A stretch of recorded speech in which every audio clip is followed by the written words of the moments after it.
بسم الله الحمد لله والثناء لله والصلاة والسلام على رسول الله وعلى آله وصحبه ومن والاه ما بعد. waxaan jeclahay inaan halkan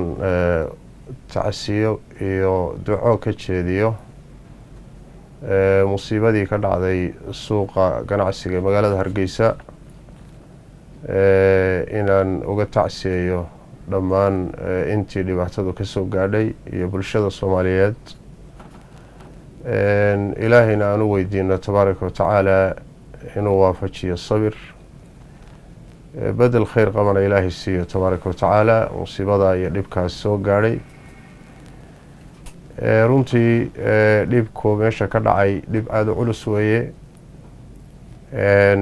inta aan xusuusanahay culays intaa leeg musiibo intaa leeg oo xoole intaa leeg burburisay ma xusuusto deegaamada Soomaalida waa arrin marka culayskeeda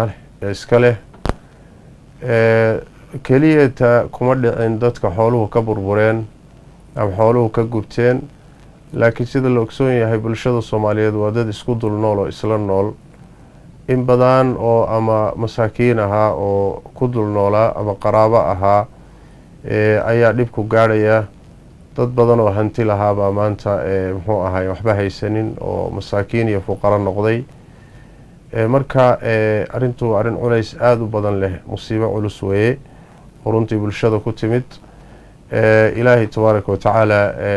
bedel khayr qaba ha siiyo waxaan jeclahay inaan sidoo kale u jeediyo baaq guud ummadda Soomaaliyeed meel kastay joogto dibad iyo gudaba gaar ahaan dadka waxaysta iyo ganacsatada iyo intii wax heli kartaba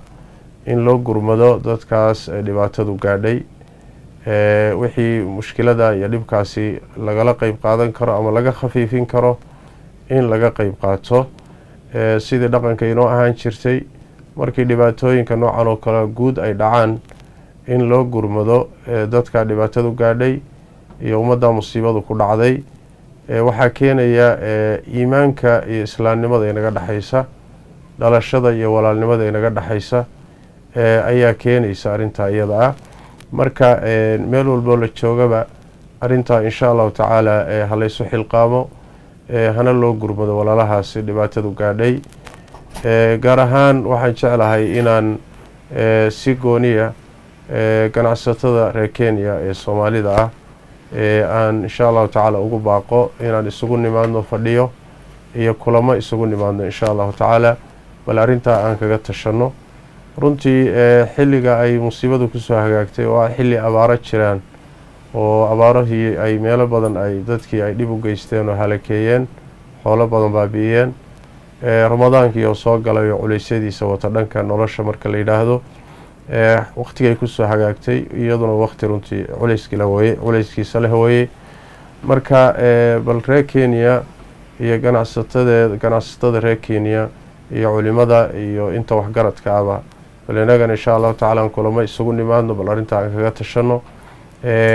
dadka walaalahana ilaahay tabaaraka wa tacaala mar kale waxaan leenahay ilaahay idin booga dhayo intii ku dhaawacantayna ilaahay tabaaraka wa tacaala ha caafiyo waxa nasiib weyn ah oo wax ilaahay looga mahad celiyo tabaaraka wa tacaala dabka dhibka geystay iyo musiibada inta leeg inaysan dad ku dhimanin waa ilaahay naxariistii way tabaaraka wa tacaala marka ilaahay tabaaraka wa tacaala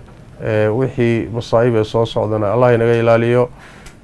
inta dhacday iyo waxyaalaha dhacayana ilaahay tabaaraka wa tacaala sabirkeeda Allah ina siiyo bedel khayr qabana Allah inaga siiyo runtiina dhibaatooyinkan dhacayay ilaahay inama dulminin ummadana ma dulmiyo laakiin khaladaad la galay